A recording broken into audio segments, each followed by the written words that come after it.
So let's begin with the financial decision. Financial decision देख लेते हैं। देखो, फिनेंशियल डिसीजन हमारे 3 टाइप के होते हैं। एक तो होते हैं फिनेंसिंग, इन्वेस्टिंग और डिविडेंड। सबसे पहले फिनेंसिंग देख लेते हैं।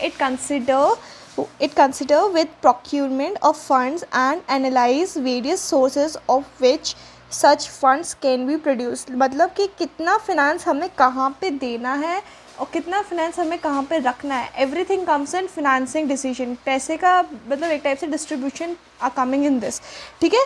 The form of major topic named cost of capital. Cost of capital हम नेक्स्ट वीडियो में देख लेंगे, ठीक है। Which help to divide from which source finance is produce और ब्रॉट। कहाँ पे पैसे किस डिपार्टमेंट में या किस प्रोडक्शन में कब देने हैं, that all everything comes in financing decision. Now next हम देख लेते हैं investment decision. The decision is related to utilization of funds and investing it in a long term and short term funds. मतलब कहाँ पे हमें अपना पैसा इन्वेस्ट करना है। अब हमें प्रॉफिट हुआ है तो प्रॉफिट हम बांट कर पार्टी करके खा तो नहीं सकते ना, फ्यूचर के लिए हमें इन्वेस्ट भी करना है। तो that type of decision comes in investing decision. मतलब इन्वेस्ट डिसीजन में क्या क्या आ सकता है, कैपिटल बजटिंग, ठीक है, capital structure, working capital structure. Next देख लो dividend decision. This is related to taking decision whether the profit is to be kept aside or distribute as dividend and how much is to be kept aside. Dividend decision देखो, हमारे 2 equity और dividend share holders होते हैं। Dividend share holders को हमें कितना पैसा देना है, कब पैसा देना है, all that comes in it.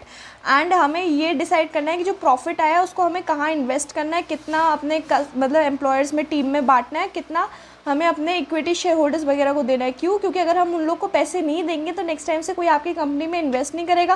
और अगर हम अपने एम्प्लॉयर्स को पैसे नहीं देंगे, जब कहीं पे प्रॉफिट नहीं होगा तो ऑब्वियसली बात है वो दूसरी कंपनी देखेंगे for that reason, okay.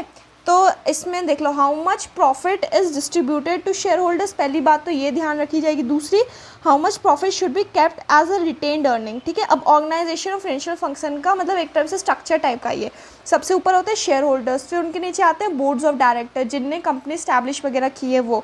Share holders जो पैसे लगा रहे हैं कंपनी में, कमेटी ऑफ फिनेंस जो पैसे के लिए पूरी कमेटी होती है, उसके अंदर आते हैं मैनेजिंग डायरेक्टर्स। फिर आते हैं प्रोडक्शन, पर्सनल, फिनेंस, मार्केटिंग। अब ये सब हमारे अलग है, हमें पढ़ना क्या है, फिनेंशियल मैनेजर्स।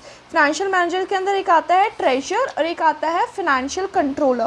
फिनेंशियल कंट्रोलर क्या होता है, journal accounting and salary statement का काम करता है, बजटिंग का काम करता है, इंटरनल ऑडिट करता है, एडमाइन ऑफ टैक्स वगैरह देखता है, सेफ्टी ऑफ रिकॉर्ड देखता है, फाइनेंशियल स्टेटमेंट रखता है।